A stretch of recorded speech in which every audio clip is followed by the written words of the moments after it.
Hi everyone, Benjamin here from the Microbiology Society. I'm joined by a very special guest, Dr Rosalind Eggo from the London School of Hygiene and Tropical Medicine. And today, we're going to be using video games to talk about emerging diseases and how diseases spread throughout the world. Now, Rosalind, I understand you are a disease modeller at the London School. Maybe you could explain a bit about what that is. Sure. So at the school, we make mathematical and statistical models that explain how diseases spread through populations from person to person, with the aim of making public health interventions to stop the spread of infectious diseases.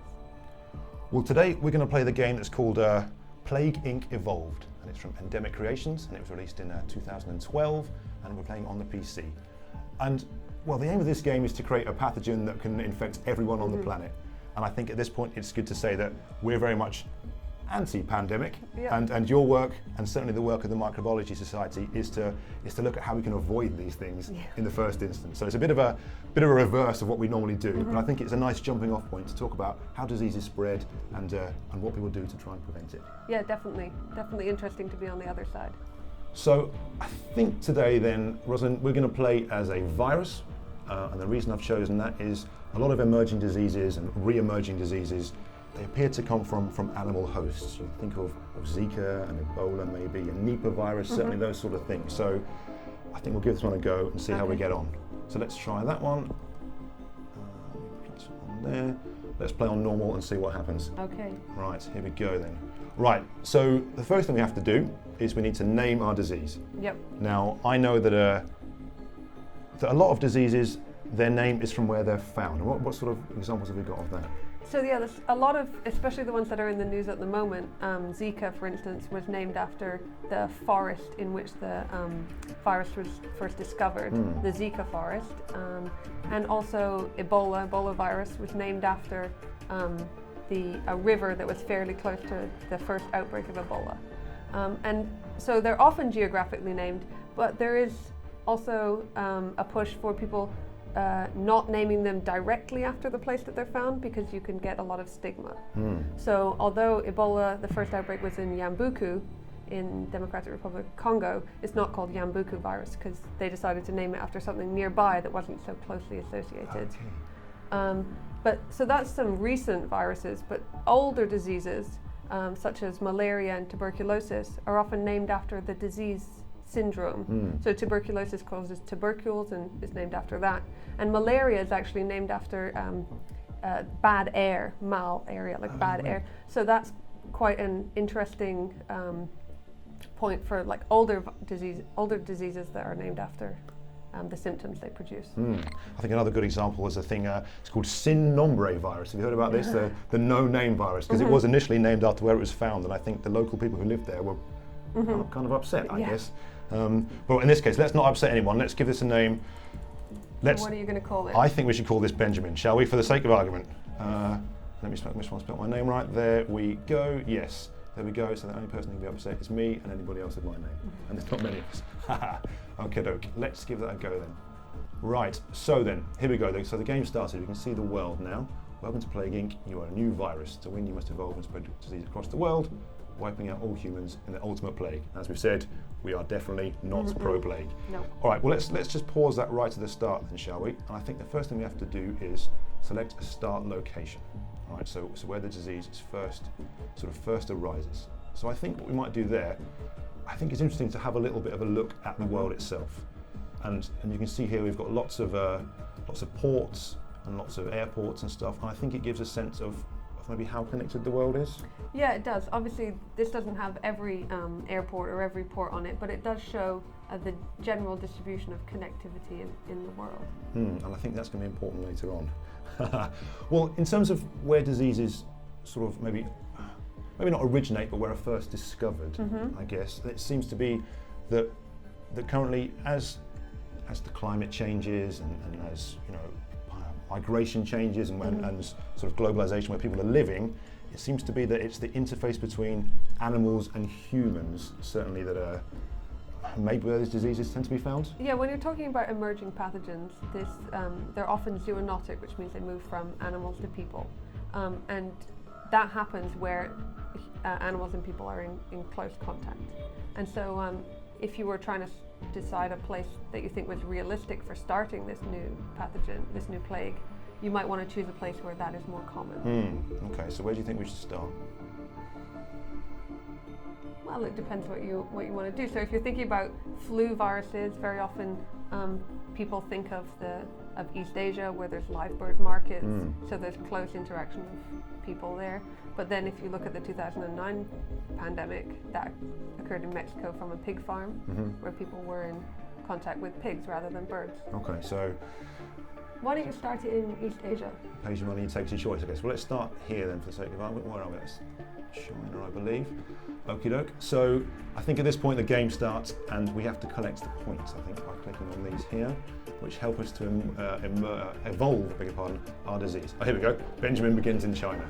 Benjamin is infected his first human, weak and unspecialized. It must evolve using DNA points to infect more people. So obviously it is a game, we have to have conceits for that. But at this point we've only got one person infected with the Benjamin. So I guess it's so obscure at this point. I mean, oh, here we go, let's look at this first. Benjamin is a virus. It means that it randomly mutates and can be hard to control. It costs DNA points to devolve.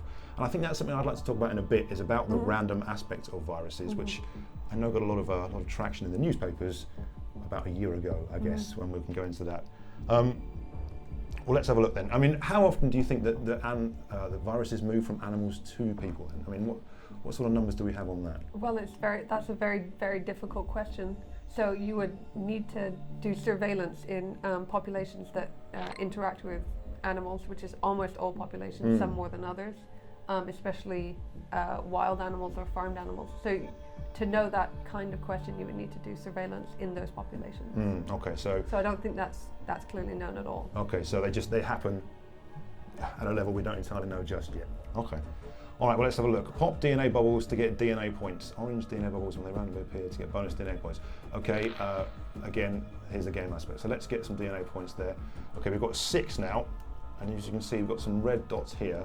So clearly, this disease is spread, I mean, in this case, across a fairly wide geographic area straight away, but that's okay. But I mean, you've only got 10 infected people, so they're quite spread out. So they've all met in some place potentially, and then all gone off on their merry way to their different houses. But let's have a little look at the disease itself at the moment then, and maybe we can do some evolution. So we have this sort of screen here, gives us a bit of information about it, where it started, what it is. There's a nice picture of it. But I think in the first instance, let's go up here and look at transmission. So I think we can do a little bit about transmitting viruses, or our particular virus, and the ways we can do it. Now, I'm not sure we've got quite enough points yet. No, you don't have enough points to get anything. Let's get some more points then, shall we, before we start this, and then let's Benjamin do his thing, and then we can keep going from there. Let's have a look. You can speed him up if you want. Benjamin begins to spread. Here we go. Right. Okay, let's have a look at this thing. Okay, there's some points. Right, let's see if we have enough now to do some evolution. So on this screen then, we've got the different ways that we could evolve to be transmitted. And we've got mosquitoes here, and we've got rats here, livestock. I guess that's blood. It could be maybe hospitals, sort of blood transfusions, or it could be drug use. We've got airborne and we've got waterborne. Now, what examples do we have of some of these things and the ways that diseases can be transmitted? That's a good question. So down on the bottom you have the mosquitoes, and a good example of that is the Zika virus, which is spread by mosquitoes. So it's the arbovirus and arthropod-borne virus. And so where that disease can exist in the world is limited by where those mosquitoes themselves can live. So for blood-borne, for example, Ebola can be transmitted through contact with blood or other fluids of infected people. And then there's water, wind, and these livestock viruses also. So which one are you going to choose for? Goodness, I don't know. We could. I think to me, should we go mosquito? I think that seems like let's do that. I wonder how much those exist in the country that you've started in. So we're in China. Are there any mosquitoes? Well, okay, let's give it a go. See how we go. So we've evolved now that we can. The Benjamin virus can now be transmitted by mosquitoes. So let's see how that plays out here then. Okay, so you've successfully evolved Benjamin. We've used some DNA points. Okie doke. So here we go then. So at this point, it's still not doing right. It's 27, 28. So we're getting a few more people infected now. And I think the trick to this game, from what I've understood, is you need to be easy to transmit, but not particularly lethal. Yeah, because here it's got a nice, this world tab gives you information about whether the world knows you exist yet. Let's have a look, shall we? That's really key. So up at the top, world, Benjamin has not been noticed. And so that allows you, that's saying that the public health surveillance has not picked you up yet, which means nobody's trying to stop you yet. Okay, so 78 people are currently infected, so a small outbreak, but by no means tiny. No means tiny, yeah, but again, this one's not been noticed. So if there were 78 reported cases, it's hard to know how many real cases that translates to. So even for example, for Ebola, which is something that's very severe and people tend to report to health facilities, there's still huge underreporting during the outbreak. So even though you've got 78 cases, none of them are reported yet. And this must be really hard for your work with modelling diseases if you don't know where all the cases are.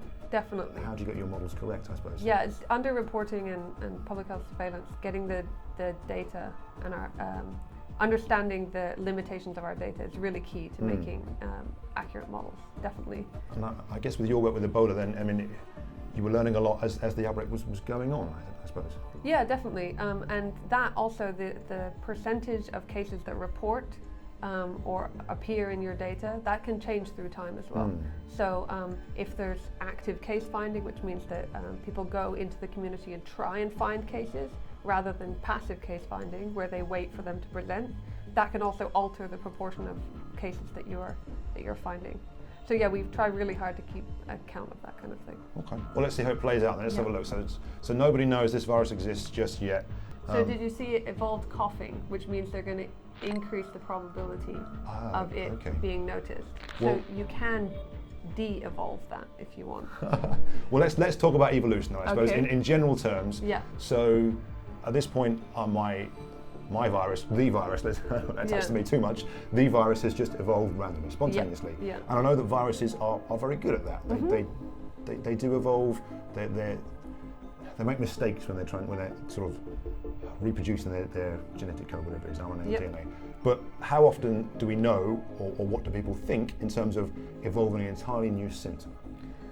Yeah, that's more difficult because generally, so you're totally right that viruses, their DNA or RNA changes, and that happens as they move from person to person. So you can use that to kind of trace the path that the virus or pathogen has taken because of those small changes that accumulate as it transmits.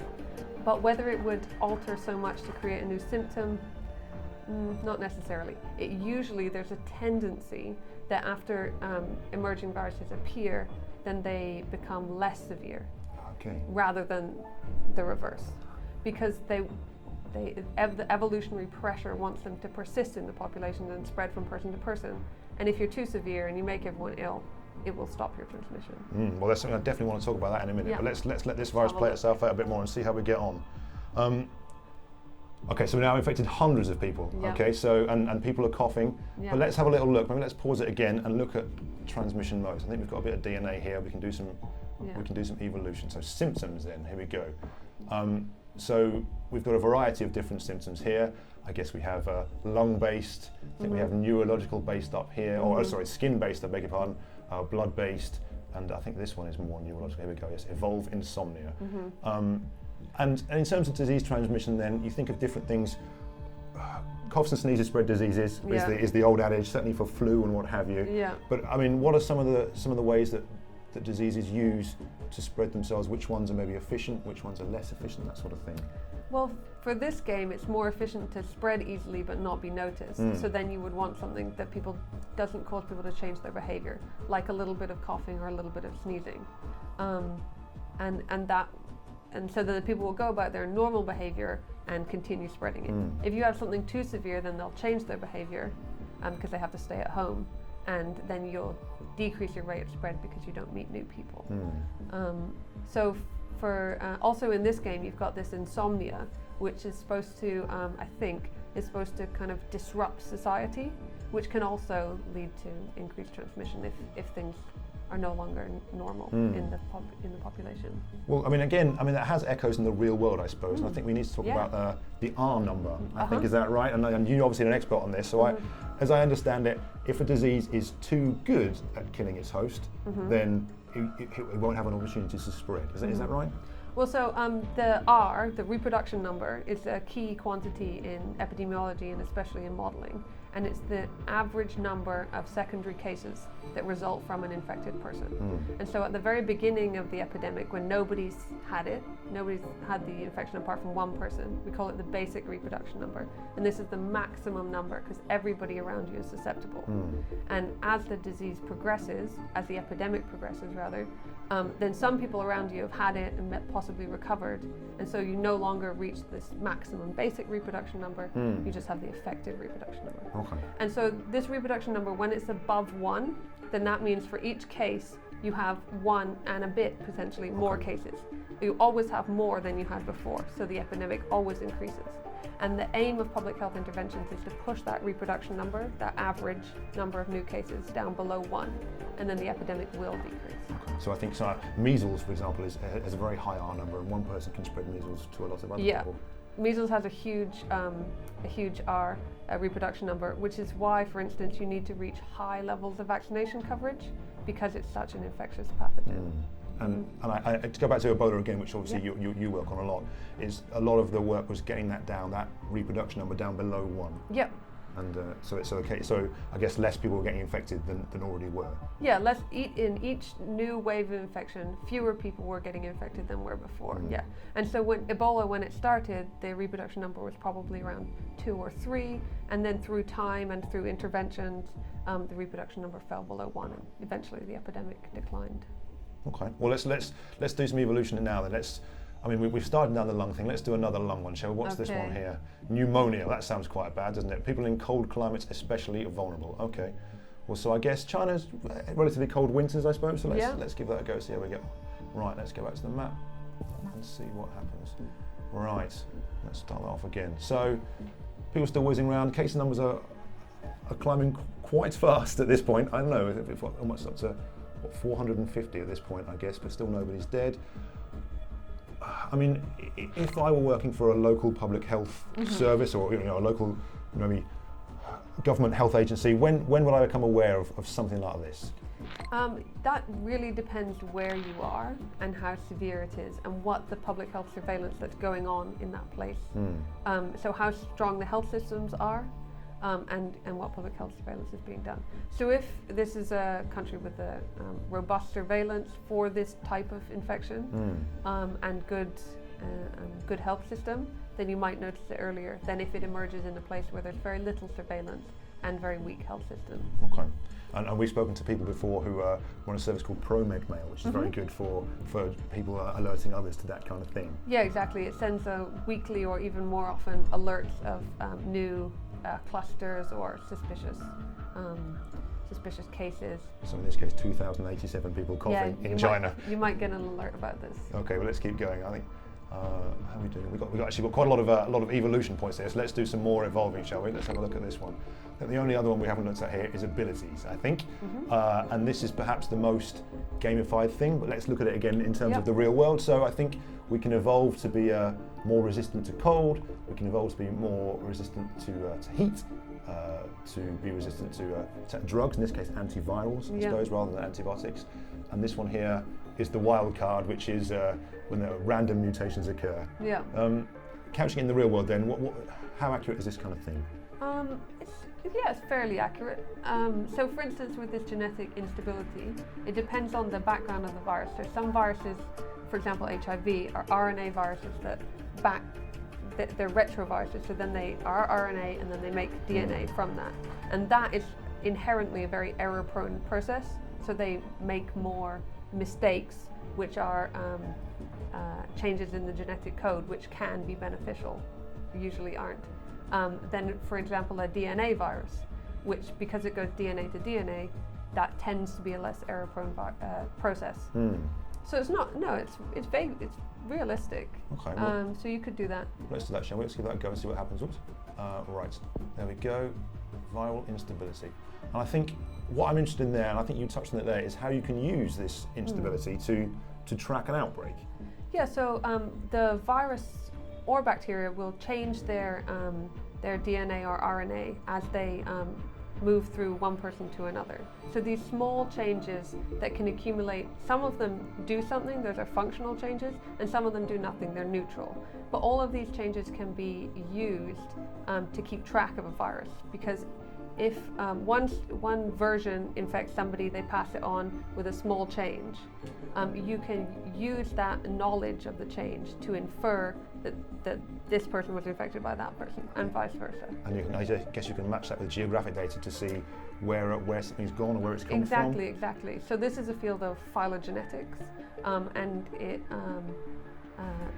aims exactly at phylodynamics, aims to use the information about the epidemic and about the genetic changes that are occurring to understand where the virus has come from, where it's been, person to person, country to country.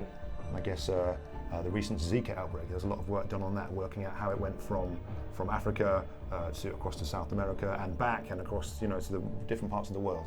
Yeah, exactly, and also for Ebola, to create transmission trees to understand how it spread through the countries in West Africa. And this information can be useful for public health to understand how the virus crosses borders, when that happened, and to try and prevent that. Okay, well, let's give it a go. Now we've got our unstable genome. Let's see what happens. Let's unpause that. Let's get some more. Here we go. So a final example we talked about there.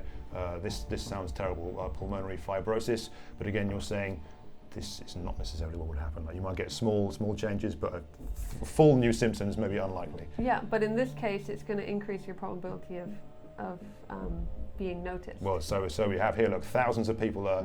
Okay, so people are getting identified faster and faster. Okay, so let's have a look then. But if you click on the World tab, you'll see, I don't think you've been noticed yet. Okay, let's have a look. Does anyone know that are... Nope, okay. So of the 7 billion people, this is relatively speaking a drop in the bucket. But let's see how we get on. And let's speed it up a little bit and see when it starts to spread, or even if it starts to spread. Okie doke. So I think my other questions are then, again, some more evolution here. Okay.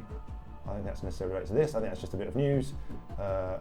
That's good, but not necessarily related to this. It's telling you not to evolve the tumour. Okay. Tumour symptom. Oh, no way. Okay, that makes sense. All right. Okie doke. So again, at this point then, let's have a look. Let's slow it down a little bit. We have infected hundreds of thousands of people now. Yeah. Okie doke. And again, it's mutated. So the virus is kind of maybe slightly running out of control for people in what looks like northwest China. Okay, and here we go. So the virus has now spread across a land barrier, or across a land border. And this is something that I'm intrigued by, is countries working together, and I guess you've got more chance of seeing something where everyone shares their data, that kind of thing? Yeah, definitely, that is a good point. So if you have cases in one country or another, it's important that they cooperate if possible to understand how the virus spreads and ultimately to try and stop it. Okay, well, here we go. Let's have a look. Benjamin has affected more people than TB, and we know that TB affects millions of people each year, doesn't it? Well, in this case, here we go, 9 million people. And I think it's the most lethal infectious disease, TB, but it doesn't get a lot of coverage in the newspapers and what have you. Yeah, I don't know. I mean, it's a very important disease. It's extremely important in the relation to HIV/AIDS. Because there's a lot of co-infection. It's an extremely ancient disease, and people are working really hard to try and get rid of it. Good to hear. Right, well, let's keep going then. So I think we're at a pace now. So we're a lot of Southeast Asia has been infected. So let's have a look. All right. So in this case, wow, it's become a pandemic now. I guess we had an epidemic in China, and now we spread across the world.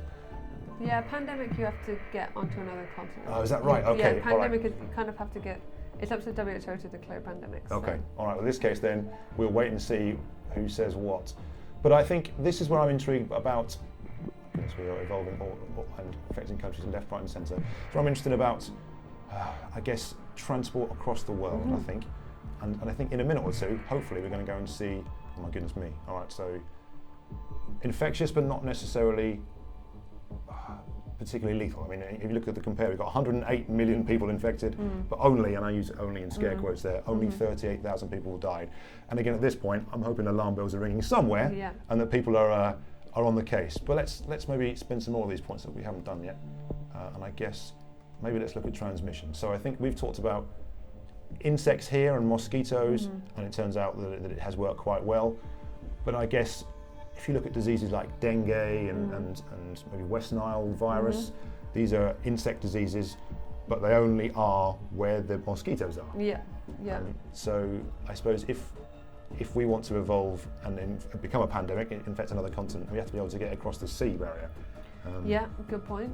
But I mean that then leads nicely into the role that climate change is playing in some of these diseases and disease patterns. And people are concerned that maybe mosquitoes are moving farther out of their natural habitat into warmer places.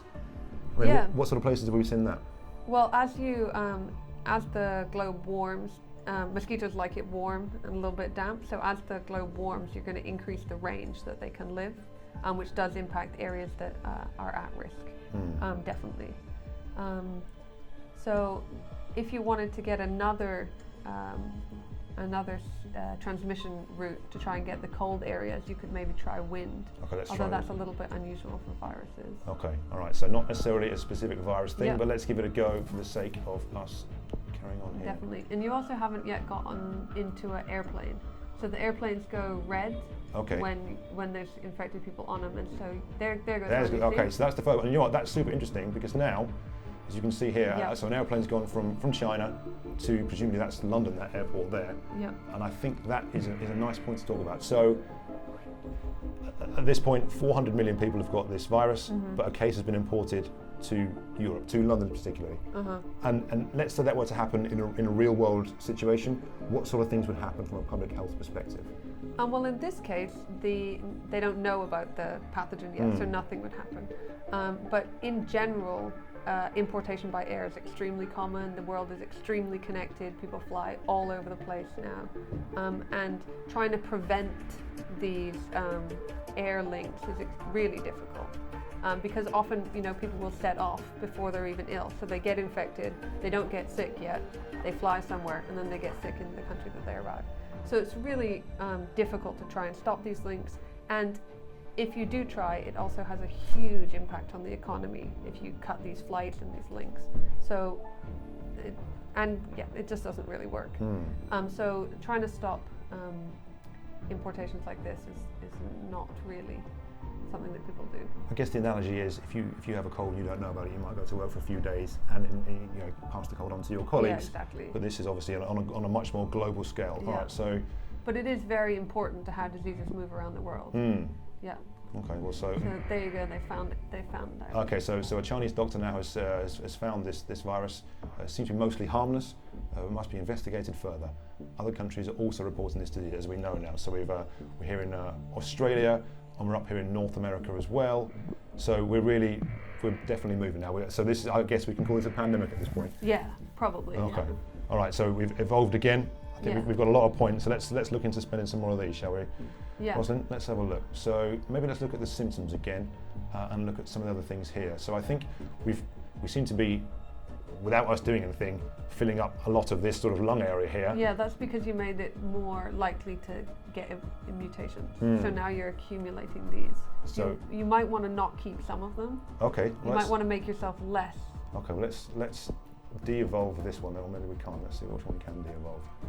Do you know we can't de-evolve any of them at the moment? You can't de-evolve the ones in the middle, just the ones on the edge. Okay, goodness me. All right, so let's. I don't think we can de-evolve. No, maybe not. Click on the heart one. Okay, that's the heart one here. Yeah.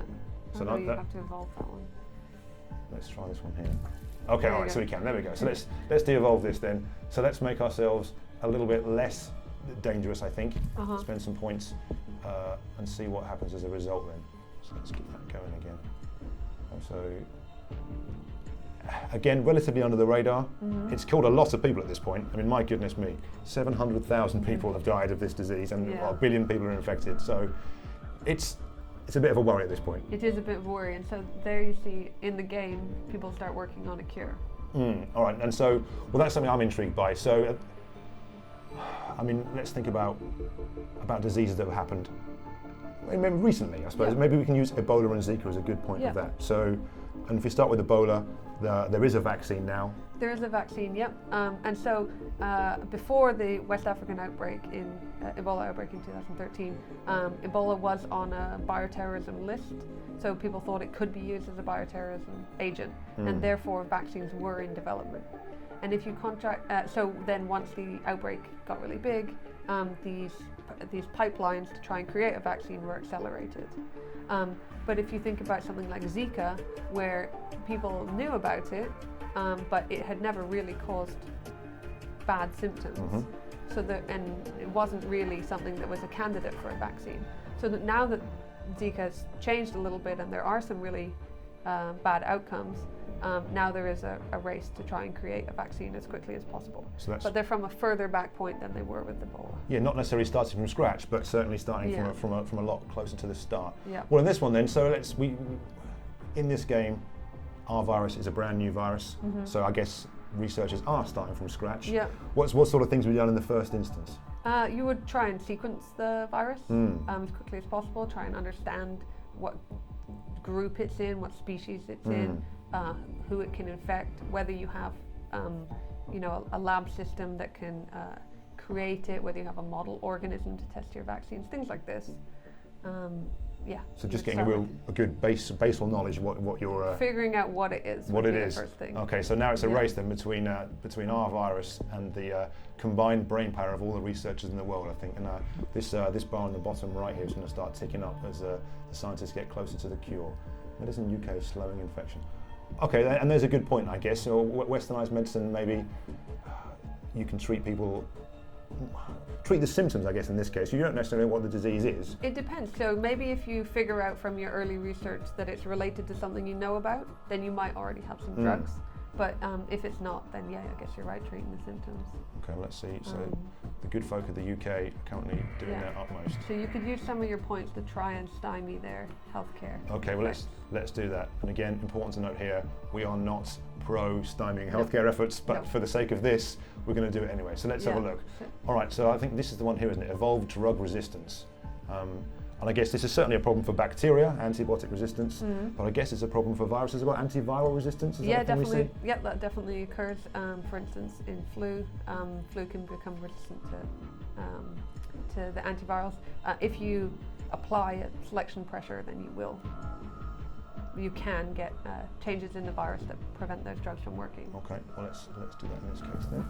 And let's go back to the world map and see how we're getting on.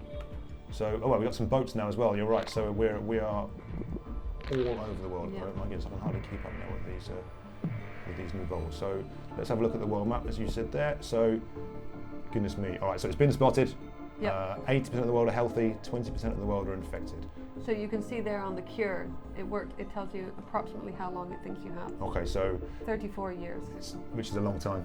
Yep. And given the rate that this is traveling around the world, I think not sure the world's going to have 34 years left at this rate. My goodness. And what sort of timeframes? Do we look at for, let's say, vaccines are the best way to stop disease? What are the sort of timeframes do we look at for this? At the very fastest, a couple of years. Really? 2 years. Yeah. Okay. If you're starting from scratch, that's maximum speed. Okay.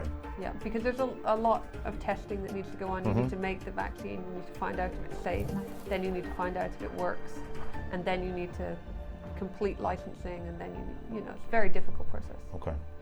Right, so the virus is off again. Yeah. We've got loads of points. Let's spend some of these again. All right, so let's have a look. So let me just look at the transmission again. I guess we've done air. Should we do water now? See how that one? Yeah, go for that. Let's give that one a go. In fact, let's do a couple of them. Let's do birds as well. Okay. I know certainly avian flu was a big virus and it's still a concern too. Definitely. All right, well, let's see what happens when we do that then. Right, off we go again. Oops. Right. So let me just speed this up a little bit so we get to the next bit and see what happens. Okay, so we are spreading wildly across the world. And I know if any of you who've played Plague Inc. will know that the trick is to infect places like Iceland up here, and maybe we've got the West Indies as well, because once they close down their ports, you can never infect these people. And is that an effective way to stop outbreaks? We talked about we need to be very careful economically and sort of stigmatically as well, but is total shutdown and quarantine a a good way of doing things? In general, no. It doesn't really work. There's always an alternate route. And so here you can see there's a very hard line at the top of East Asia there. I think it's on the Russian border. And in reality, that wouldn't happen, because even if you close the border, there's always different routes people make around. The only places that it could feasibly work are islands, like you said, Iceland, Greenland, where there's very few ways in and very few ways out. Well, as we can see here, actually, just happened there. China has shut down its main airports here. Potentially maybe a little bit late for this outbreak, but yeah, okay, let's have a look, see what we're getting on. So in the game, that will slow down your exportation from there, so your importation to other places. New Zealand, Middle East too. Okay, I'm not sure that's particularly related to this one, so let's keep moving, Rosalind, I think. Well, let's think, what else now? So at this point, the world is only very, very slowly moving on here. Yeah. I think we are beating it. But I think the worry here from a gameplay perspective is if we become too good too fast, and we're racing around the world. I mean, look at that, I'm looking all over the place here. Yeah.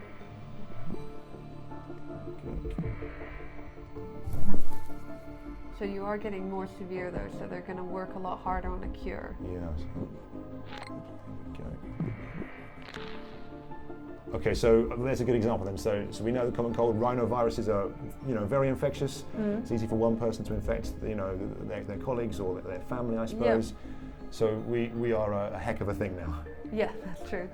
So common cold is caused by a range of common respiratory viruses, rhinovirus, as you said, adenovirus. There's a whole bunch of ones that can cause it. Whereas for us, we're just one particular virus rather than a cluster. But we have got some cold nations up on the top there. Yeah, so we've so the chance of getting to Greenland is higher. I mean, we can see, so we're looking here, maybe the temperate regions, but we've also got, I guess, very hot regions here, and also very cold. Alaska up there as well. I can't keep up.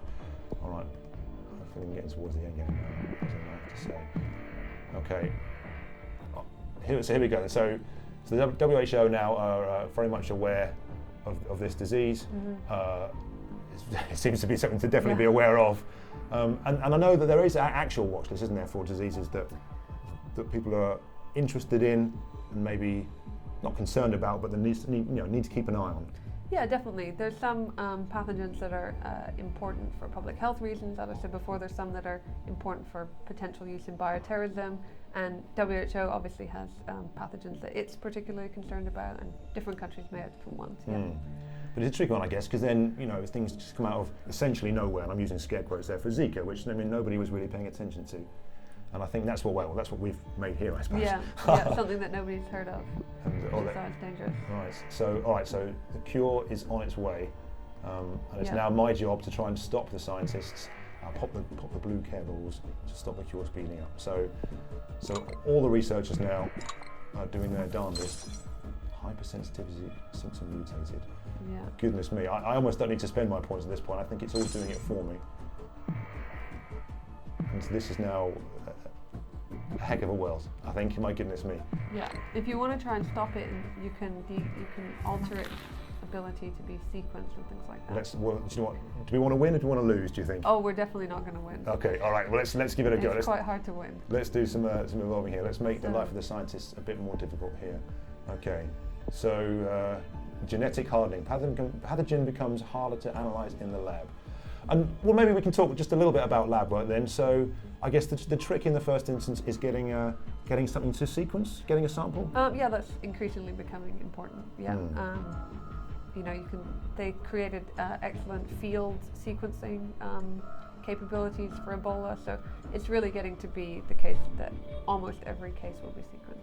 Yes, that way. Well, with Ebola, I suppose there was mobile field hospitals and sequencing labs. I know Public Health England set some of these up. Exactly, Public Health England and other governmental agencies from different countries, definitely. So, really important. So yes, knowing your adversary, I suppose, is the trick in the first instance. And in the Plague Inc. world, I think they're definitely starting to now. But we're infecting a lot of people here. My goodness, look at all that red. But you haven't really gotten. There you go. You got Greenland. Greenland. That's one of the ones we wanted, and it's still evolving, and off it goes. There you go. I think let's get towards it. Let's speed it right up here and see what happens next. My goodness, but Sneezing symptoms. Okay, well that seems to be the least of people's worries at this point, I guess. I don't know. But again, okay, so the cure is 25. Let's slow this down a little bit now. So, and let's look at cures for viral disease. Let's pause that a minute. I guess only two diseases, or two viral diseases that I'm aware of have been stopped, and both by vaccines, and that's smallpox and that's rinderpest, I believe, which is kind of a, I guess, measles but for ruminants, for cows. Yeah. There's effective vaccines against a whole bunch of viral diseases, though, and those are the ones that have been eradicated. But there's several more that they're trying. And so what are some effective vaccination strategies? And let's say we've got Ebola again, you talked about that, and a vaccine exists for that now. Yeah.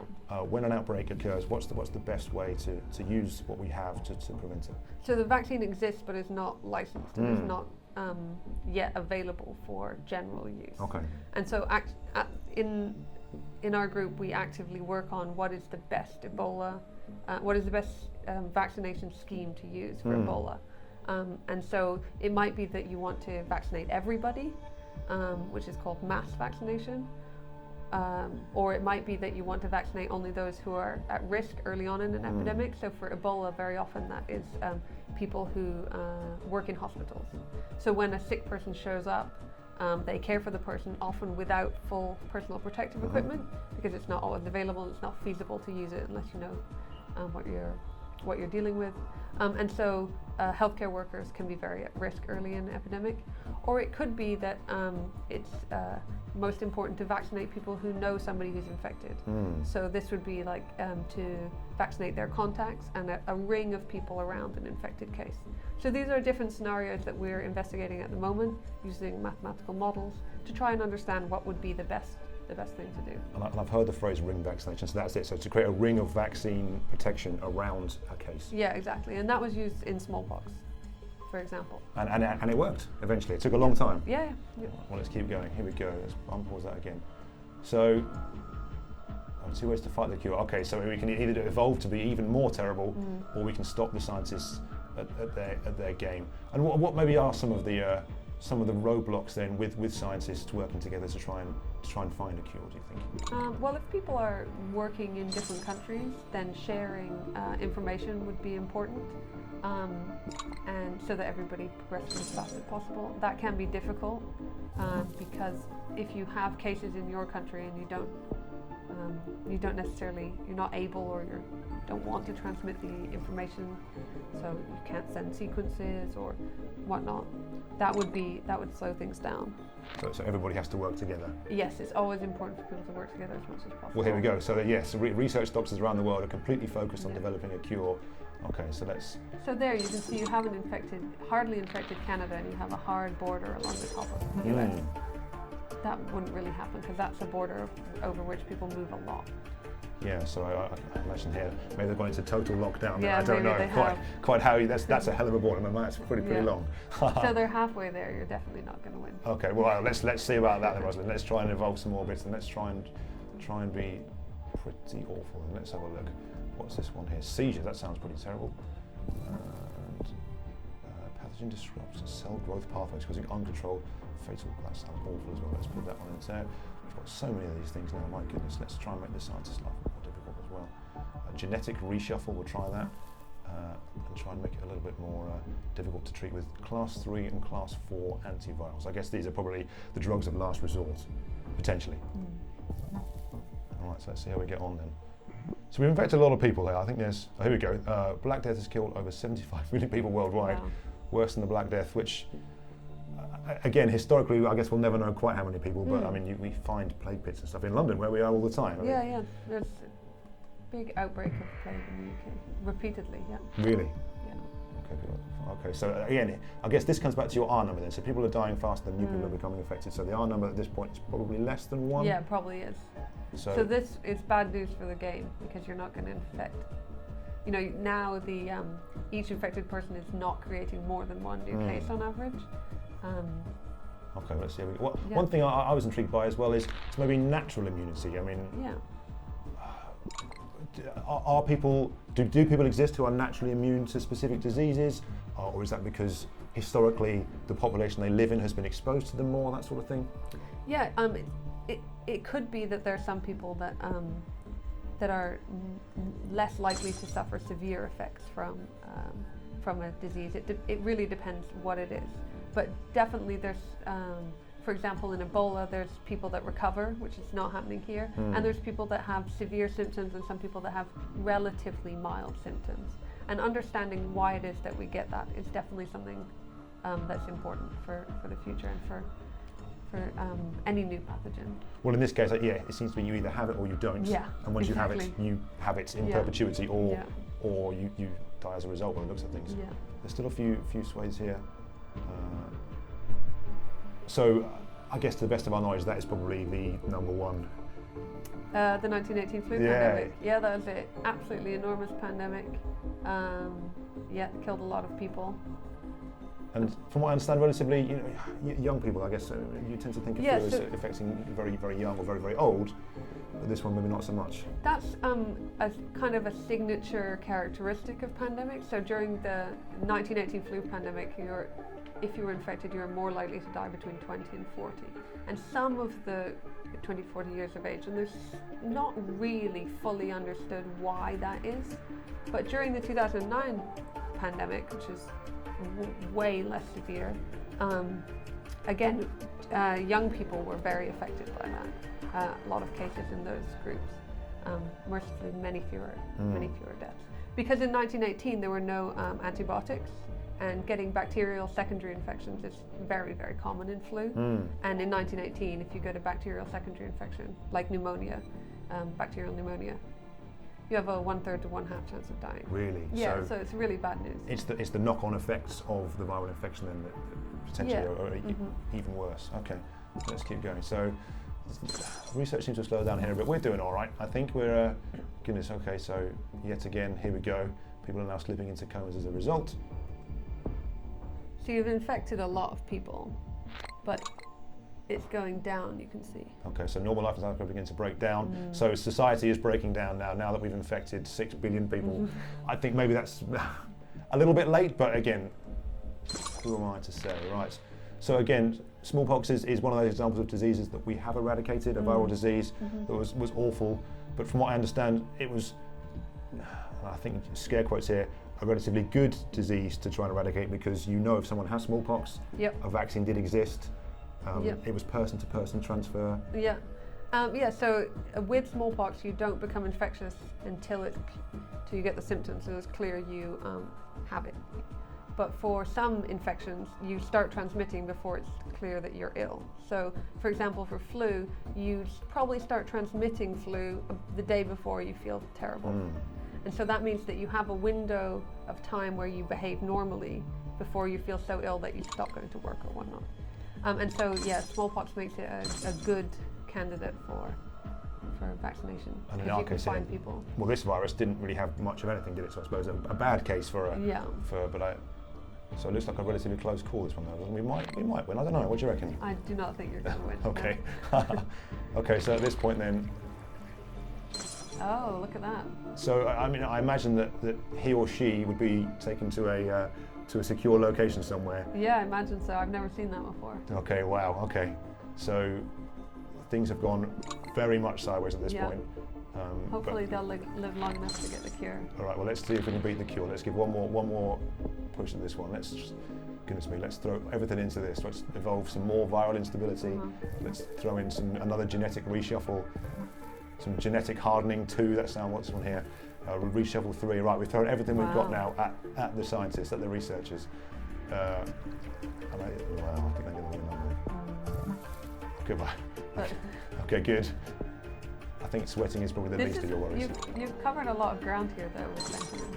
Well, there's a fair question there. Do you think it's possible that a viral disease could infect the entire world? Or would there be pockets of places that aren't affected? Or, what do we know from maybe the modelling work?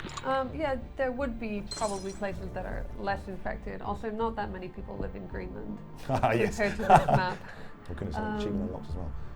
So also nobody recovers naturally. This has been running for probably a few years at this point. And so in our epidemic models, normally we have, normally people recover, and so we keep track of that. And if you have people who are recovered and protected in a population, then it will slow down the rate of new cases. Okay. Because you can make contact with people who are not susceptible to infection. Gotcha, right. So you wouldn't ever see this. Oh, you have slowed down the cure. Well done. I think. Oh, yeah. Okay. I think. Do you know what? After you all might that, win after I all. might actually pull this off. Yeah. And again, let's say it again for the Yeah. last time. We are definitely not pro-disease. No. This is a fun way of looking at it. We're talking about the science behind it. Okay. So that sounds awful. Total organ failure sounds like a pretty nasty thing. Yeah. Yeah. Okay. So at this point, let's have a little look at the world just for the sake. Yeah. So, I mean, goodness me, most of the world, 70% of the world are dead now. Oh. Quite a lot. Okay, so there's a little pocket of people left in Iceland that seem to be quite relatively healthy. I mean, I'm not sure that society as they know it exists anymore, or as we know it exists anymore. Let's see how we get on. Let's speed up a little bit. Let's get to the end game. Oops.